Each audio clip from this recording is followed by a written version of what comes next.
Good morning. When I went hiking several months back with my family in Wildcat Canyon, I realized two things. First, I realized I do not like climbing up those really big hills to get to the top of the canyon. And the next thing I realized is that when I finally did get to the top, the sights that surrounded me and the beauty that could be seen all around me at the top of the mountain made me forget how difficult of a time I had getting up to the top. While hiking through life, we came to a fork in the road, and we decided to avoid the path that leads to destruction and take the trail on the right road, or the path that leads to life. We learned on Tuesday that Jesus is with us all along our journey, and that he gives abundant blessings while we travel through the wilderness of loneliness, the little hills of trials, the pastures of beauty, and the valleys of growth. We all know, however, that along the path that leads to life, we will also face some mountains. They seem impossible to climb. Everyone's mountain will look a little bit different. Maybe your mountain is a chronic physical illness. Maybe your mountain is being left alone to raise your children. Maybe it's an unhappy marriage, a rebellious, wayward child, or a child that suffers with a disease or a mental illness. Maybe it's the loss of your spouse or the death of a child. I don't know what your mountain looks like. It will be different from mine, but I know that whatever it does look like and however high it is not going to be an easy climb.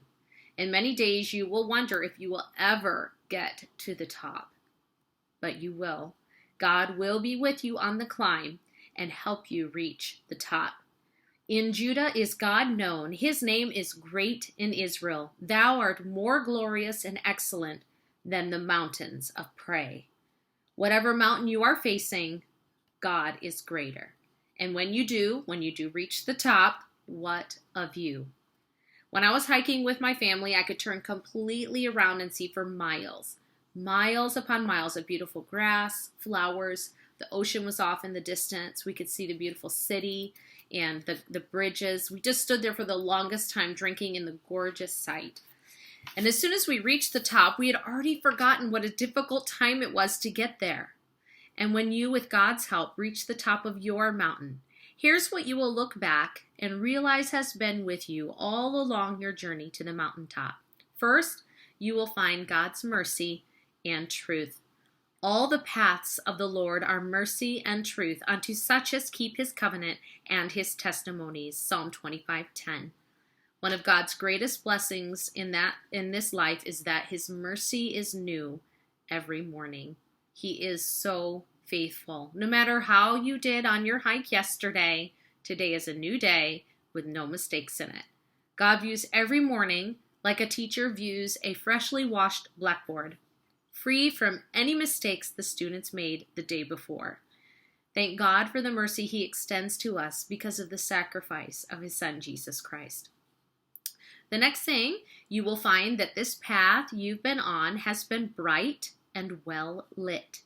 Thy word is a lamp unto my feet and a light unto my path. Psalm 119:105. Along this journey, you will have the light of God's word to help you clearly see which way you should go. I do need to point out here, however, that a flashlight is no good if it's kept in your backpack. And likewise, God's word will not be able to illuminate your pathway if you don't use it. So take it out, open it up, read it. It will shed light on which way you should go in life. And if you do not use it, you will turn off the main path. You will slip. You will get tripped up. You maybe even will fall down if you do not use the light that God has provided for your journey. Don't start one day of hiking without taking out your light. The third thing is you will find justice along this path. He keepeth the paths of judgment and preserveth the way of saints. Then shalt thou understand righteousness and judgment and equity, yea, every good path. Proverbs 2:8-9. Sometimes while hiking on your journey, you will see people going a different route, and it seems so much easier than your route. They live however they want. It seems like they get all the breaks. But these verse teaches us that God keeps track of all that happens on life's journey. You just do right, and he will take care of your path and make sure it turns out well. Take your eyes off the other hikers. They are the ones who leave the paths of uprightness to walk in the ways of darkness. Proverbs 2:13. Keep your eyes instead on the good shepherd who leads you, not on those who are turning aside along the way. Remember that this path is, number 4, a straight path, and make straight paths for your feet. Hebrews 12:13a. This is not a tricky path. It is obvious which way you are to go if you just simply follow the shepherd who leads and walk beside the one who is at your right hand. You cannot lose your way. And lastly, the end of this path is life. The other path we followed last week led to destruction. It led to death, but not this path. This path ends differently than that other one. In the way of righteousness is life, and in the pathway thereof there is no death. Proverbs 12:28. This is the right road. This is the path that leads to life. There is no death along this trail, just peace and light and God's mercy all along the way. However, you can slip while you are on this path, so walk very carefully. You can decide that the mountains are too high and quit, or decide just to stay at the bottom instead of enjoying the beauty of hiking along the mountaintop.